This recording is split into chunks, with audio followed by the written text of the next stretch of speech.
21. Trisomi 21. Yang pertama Down syndrome dan yang kedua penyakit jantung bawaan. Sindrom Down atau trisomi 21. Kelainan jantung bawaan, kelainan jantung, klep pada bibir, ventrikulomegali, kelainan pada sistem pencernaan. Penyakit jantung bawaan. Kelainan jantung bawaan. Trisomi 21. Kelainan jantung bawaan. Normal trisomi 21.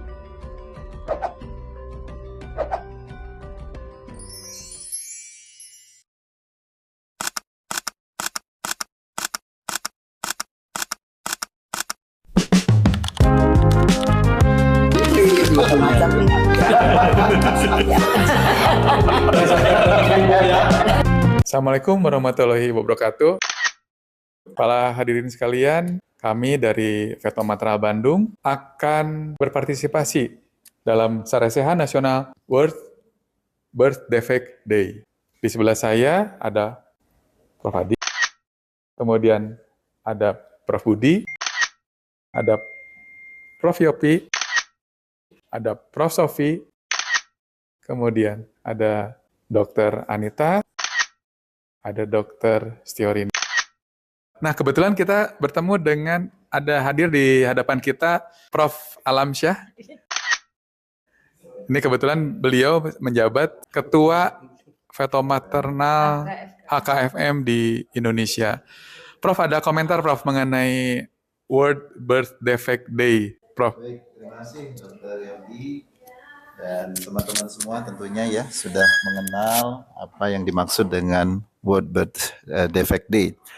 Jadi kalau kita lihat memang kasusnya mungkin 4 sampai dengan 5% ya kejadiannya di Indonesia. Dan tentunya ya kalau dari sejak awal kita lakukan deteksi dini, kemudian kita bisa lakukan tata laksana komprehensif ya sehingga apa? Sehingga bisa mengurangi ya kejadian atau cacat bawaan ini ya yang tidak tertolong nantinya. Nah, itu yang kita inginkan ya, bagaimana nanti Veto Maternal Indonesia termasuk para pakar yang hadir pada saat ini adalah para pakar yang tentunya nanti akan membantu ibu-ibu semuanya di dalam proses baik mulai dari deteksi dari sejak awal sampai dengan setelah bersalin tentunya yang kita harapkan semua bisa berlangsung dengan baik dan aman. Demikian mungkin Dr. Yogi. Terima kasih, Dokter. Tadi kita sudah bicara mengenai pengalaman para dokter SPOG. Dan yang paling banyak ternyata kelainan janin paling banyak adalah trisomi 21 dan kelainan jantung bawaan. Nah, kita akan tanyakan ke pakarnya. Ya. Prof. Sofi, apa kabar Prof. Sofi? Alhamdulillah baik. Prof. Sofi, kira-kira pernah punya pengalaman Prof menghadapi pasien dengan trisomi 21 Prof janinnya? Ya, tentu saja karena saya berpraktek sudah lama, meskipun kelainan Down syndrome itu sebetulnya kalau rata-rata sih ada 1 dari 600 kehamilan. Tapi sudah ada cukup banyak yang mengalaminya. Tapi alhamdulillah kalau sekarang itu ibu-ibu itu lebih banyak terpapar dengan pengetahuan. Sehingga sepertinya makin kesini itu akan makin sedikit mudah-mudahan. Terima kasih Prof. Dan tentunya Prof, kita mengenal sekarang adanya NIPT ya Prof ya. Nah Prof, sudah seringkah pasien menanyakan tentang NIPT Prof? Ya, jadi sebelumnya tentu audiens sudah tahu ya kalau sindroma Down itu adalah kelainan kromosom ya, jadi ada kelainan kopi kromosom dan tentu sudah tahu bahwa bayi-bayi dengan sindroma Down itu mempunyai yang khusus. Bahkan sekarang itu tidak perlu NIPT pun, pasien-pasien pun minta NIPT karena sudah mungkin terpapar ya dengan NIPT itu. Jadi memang betul bahwa makin kesini makin banyak orang yang meminta NIPT. Meskipun saya sendiri melakukan NIPT itu tetap saja terbatas kepada mereka-mereka yang mempunyai risiko. Dan kita akan beralih kepada ahlinya USG di Bandung, yaitu Prof. Adi. Prof. Adi, ada komentar mengenai trisomi 21 ini. Apakah bisa didetek dengan USG? Atau misalnya lebih baik NIPT, lebih baik USG seperti tema kemarin. Prof. Adi menyampaikan di temuan ilmiah terakhir katanya lebih bagus USG. Nah itu kita tanyakan kepada pakarnya. Ya, baik. Terima kasih Dr. Yogi. Ya, jadi secara prinsip USG dan NIPT adalah bisa dikombinasi sebetulnya ya, tetapi tadi banyak sekarang info-info yang mendahulukan misalnya NIPT ya. Padahal konsepnya terlebih dahulu adalah kita temukan dulu, kemudian ada kecurigaan atau risiko tinggi baru dilakukan NIPT ya. Ini konsepnya seperti itu sebetulnya yang berlaku sebetulnya ya. Kemudian kalau misalnya tadi sudah disinggung oleh Prof. Sofi bahwa NIPT sekarang banyak yang minta meskipun risiko rendah atau belum dilakukan pemeriksaan. Bukan berarti tidak boleh, tetapi secara prinsip tadi sudah saya sampaikan ya. Jadi dengan USG pun ada beberapa tanda sebetulnya yang bisa kita dapatkan untuk kecurigaan atau risiko tinggi untuk Down syndrome. Itu mungkin Dr. Yogi. Terima kasih Prof. Adi. Nah, sekarang sudah mulai clear ya kelainan bawaan yang paling sering nih trisomi 21. Kita beralih ke kelainan bawaan yang paling sering kedua, yaitu tadi dari beberapa rekaman kita bertemu dengan kelainan jantung bawaan. Nah, kita akan bertemu dengan guru saya pakar tentang jantung ini, yaitu Prof. Yopi, Prof. Yohanes Cemose. Prof, bagaimana Prof? Punya pengalaman apa tentang kelainan jantung bawaan pada janin? Ya, silakan Prof. Baik, terima kasih Dr. Yogi. Dulu kita beranggapan bahwa kelainan jantung bawaan itu sedikit karena yang kita tahu adalah kalau sudah lahir dan menjadi dewasa misalnya ya ada gejala. Nah sekarang ini ternyata kita bisa mendiagnosis kelainan jantung bawaan itu sejak masih dalam kandungan sehingga akan terlihat bahwa sebetulnya prevalensinya cukup tinggi. Ya, malah dikatakan 1%, artinya satu orang atau dari 100 bayi yang dilahirkan ada satu yang terkena. Ya, jadi lumayan tinggi dan kita tahu dampaknya akan berbeda ya daripada bayi normal ya di kemudian hari dalam perkembangannya. Ya. Terima kasih Prof. Nah kita jadi akan tanyakan kepada Dokter Anita. Nih dok, jadi menurut dokter lebih banyak trisomi 21 atau kelainan jantung bawaan di Bandung nih dok tentunya? Kalau dari pengalaman, rasanya saya nemunya trisomi ya. Jadi mungkin itu yang harus menjadi perhatian mengapa dulu kita mendeteksinya di atas 35 tahun atau kelompok risiko ibunya. Sekarang di usia 26 tahun pun ada. Jadi artinya hal-hal yang seperti itu harus diperhatikan. Dokter ini kenapa kira-kira kok lebih banyak trisomi nih? Dokter ini apakah semua kelainan ini dari turunan misalnya atau ada faktor lain dok selain turunan? Ya, kalau bertanya mengenai etiologi banyak ya, ada juga misalnya sebab eksternal ya atau ekstrinsik ya selain usia ibu gitu. Apalagi sekarang saya beberapa kali menemukan ibu-ibu usianya masih usia reproduksi sehat, tapi bayinya Down syndrome. Jadi ternyata kalau kebetulan ya kalau misalnya ibu-ibu punya kemampuan kan diperiksa NIPT dan lain sebagainya. Tapi sebagian ibu-ibu yang tidak mampu itu yang bisa saya telidiki kebanyakan data faktor nutrisi di saat mulai konsepsi sampai di 8 minggu pertama untuk penyakit jantung. Karena kan kalau penyakit jantung kan pembuatan jantung 8 minggu. Tapi kalau untuk adanya gangguan genetik bisa juga disebabkan karena faktor selain usia tadi. Boleh saya tambahkan? Boleh Prof, silakan Prof. Gini, memang betul yang muda pun ada yang Down syndrome. Tadi saya katakan bahwa ada kelainannya di jumlah kromosom.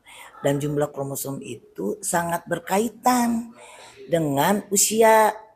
Jadi mengapa? Karena memang kita si perempuan diberi telurnya itu atau lahir sudah dengan telur. Nah si telur itu tua bersama kita. Jadi umurnya telur itu sama dengan umur kita. Dan ketika telur itu menua, maka kemungkinan untuk gangguan pembelahan, gangguan ya mengenai kromosom itu menjadi lebih sering. Jadi meskipun tadi ada yang pada yang muda, tapi tetap saja kita yang waspada itu kepada mereka yang tua. Karena yang dimaksud tua tuh mohon maaf, di bagian kami itu 35 tahun ke atas itu sudah tua loh. Bukan seperti saya. Jadi 35 tahun ke atas itu sudah menua. Artinya kemungkinan mendapat Down syndrome-nya itu sudah menjadi 4 kali lipat. Nah, nanti kalau sudah usia 40 itu sudah 10 kali lipat. Nanti kalau usianya sudah 45 apalagi itu sudah hampir 100 kali. Karena kalau satu dari 1000 ya kalau usianya reproduktif atau satu dari 600, nanti kalau 45 tahun itu sudah satu dari 11 ya. Jadi meskipun ada, pesan saya sih tetap saja usia ketika kita hamil itu harus diperhitungkan. Mungkin begitu tambahannya. Ya. Terima kasih Prof. Dan kita akan bertemu nih dengan guru saya di bidang etik. Ini Prof. Budi. Prof, tadi disampaikan mengenai masalah NIPT. NIPT itu biasanya kita lakukan di antara usia kehamilan 11 sampai 14 minggu. Nah, kalau ketahuan misalnya, Prof kira-kira ada pertimbangan apa Prof yang harus kita pikirkan kepada janin atau ibunya Prof atau pada kehamilannya Prof? Kira-kira bisa komentar Prof? Ya, terima kasih Dokter Yogi. Jadi kalau misalnya untuk janin dengan adanya suatu kelainan, ya, yang saya pahami adalah kalau misalnya diketahui adanya kelainan misalnya kromosom atau kelainan-kelainan cacat berat yang lainnya, pada undang-undang yang sebelumnya itu sampai dengan usia kehamilan 6 minggu untuk legalisasi untuk dilakukan terminasi kehamilan. Kemudian kalau yang sekarang itu 14 minggu dengan pemeriksaan dan keputusan dari unit yang terkecil karena di Indonesia itu menganut hukum progresif positif. Yang kedua, boleh dilakukan untuk terminasi kehamilan apabila janin itu diperkirakan akan mengalami kesulitan hidup di luar kandungan dan diputuskan tadi sudah disampaikan pada unit yang terkecil. Misalnya dibicarakan clinical meeting kalau di rumah sakit ini di divisi feto maternal, ya, atau misalnya ada 2 orang dokter spesialis kalau di daerah terpencil dan diketahui oleh komite medik dan direktur rumah sakit. Mungkin seperti itu, Dr. Yogi. Terima kasih, Prof. Budi. Dan kita masih penasaran sebetulnya.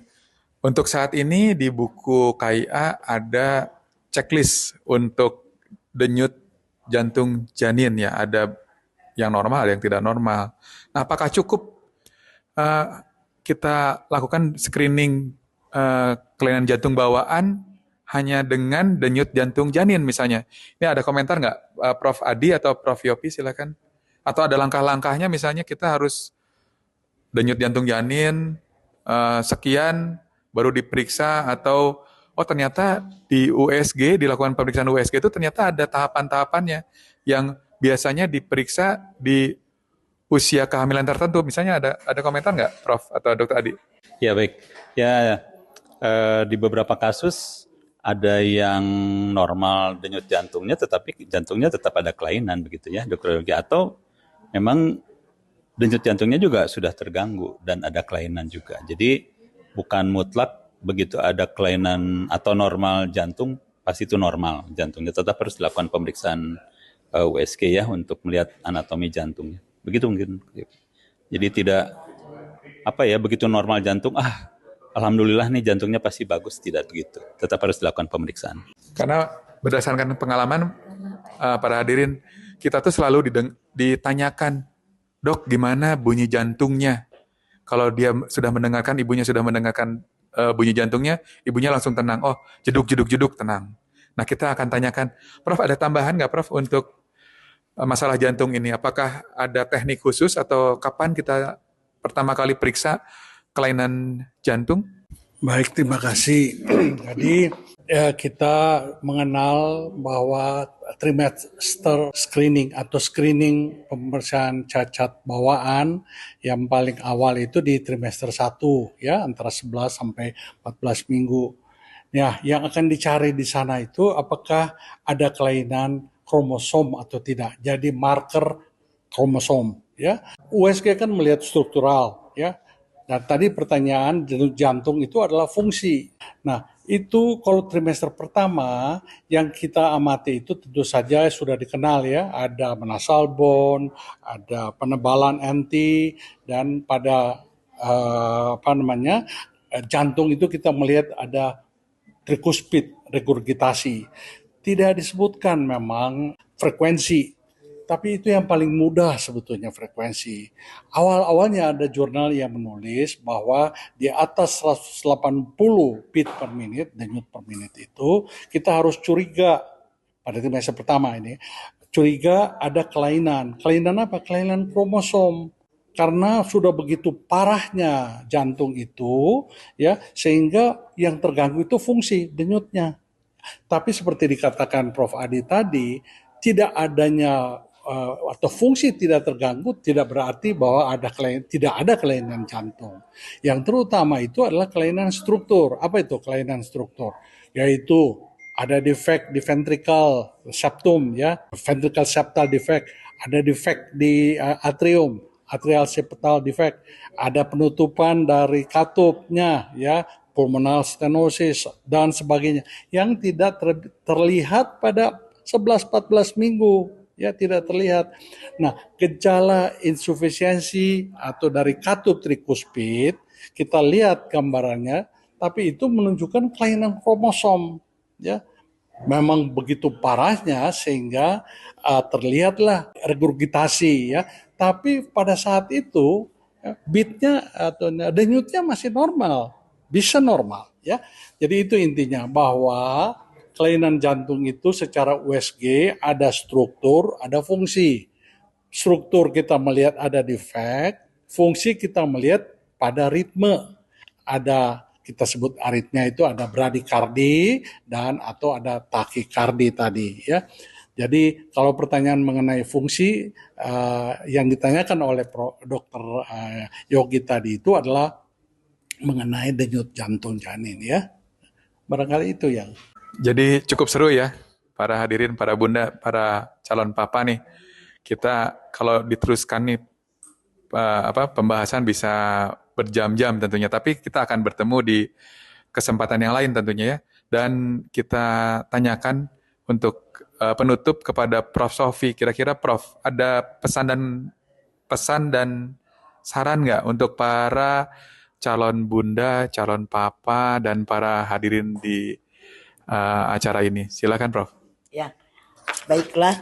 Jadi tadi sudah disampaikan antara lain kelainan kromosom yaitu sindroma 21 yang bukan saja nanti kelainannya pada fisik, juga pada intelektual dan juga kelainan jantung yang secara biasanya sih kalau terdeteksi akan lebih banyak kelainan jantung dibandingkan dengan kelainan Down syndrome. Tetapi tadi dikatakan bahwa bukan hanya umur loh, tapi juga ada faktor lain.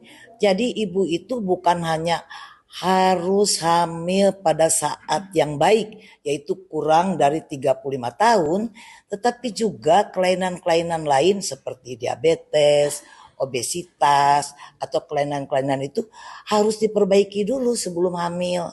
Sepertinya begitu. Ya, baik. Terima kasih. Tentunya kita akan ketemu di lain kesempatan. Assalamualaikum warahmatullahi wabarakatuh.